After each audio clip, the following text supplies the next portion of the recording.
Ben and George both need to buy a new car. They don't need anything fancy, just something to get to work every day, and they don't have very much money. They each only have about $1,000 to put down on a new car, so they're going to have to get a car loan to buy a new car.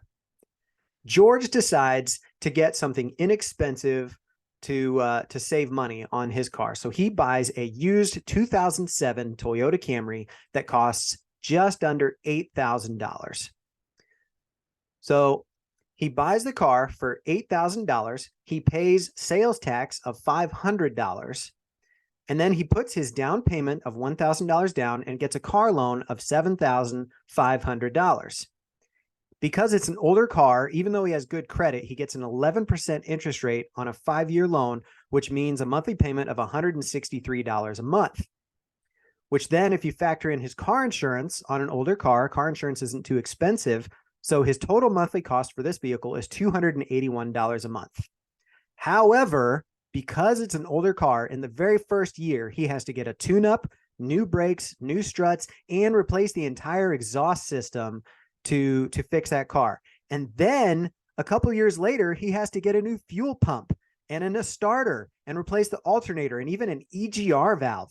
And then after another year, he has to buy an entire new engine for this car. But he's decided to get it anyway because he's committed to this car. He doesn't trade it in and get a different car or anything when the engine blows up. He replaces the engine for $4,000.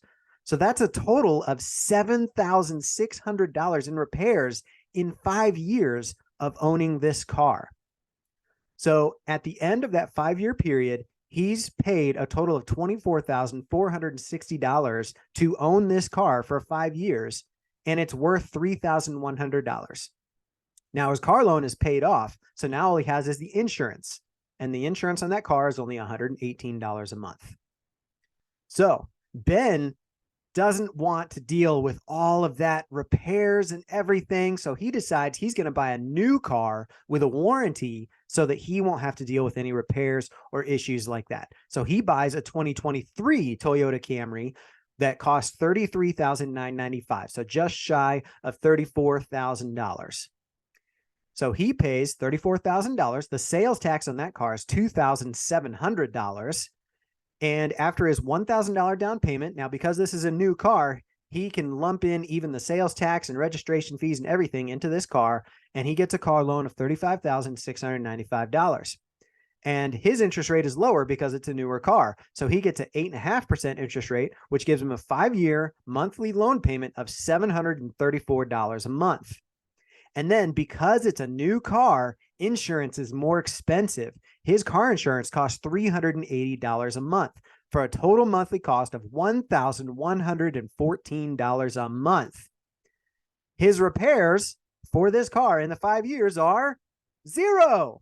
He doesn't have to pay anything. He's got a warranty. I mean, yeah, he has to do like regular oil changes and rotate his tires and all that kind of stuff.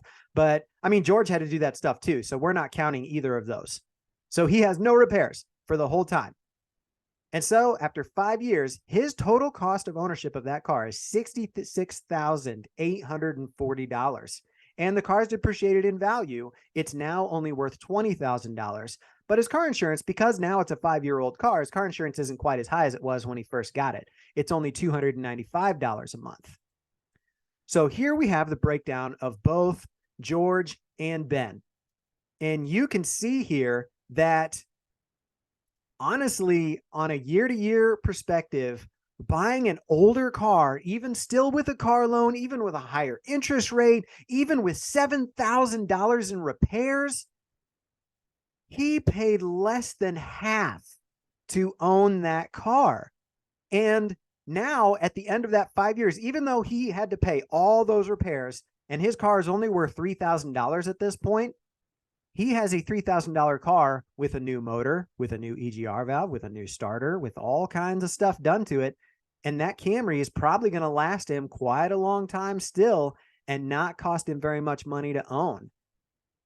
Whereas Ben, he's still got a little bit more expense. His car insurance is still kind of high. But if you're Ben, don't despair, because honestly, after paying all of those monstrous expenses, He does have a $20,000 car at this point that's only cost him $295 a month. And he will start having to fix things because that warranty is going to expire soon. But the moral of the story is older cars are cheaper. They cost less to run and maintain, even with repairs. Even if you get a car loan for them, older cars cost less from insurance, personal property taxes, everything. Get an older car. But if you already did that, if you already were Ben and you bought a new car, don't despair.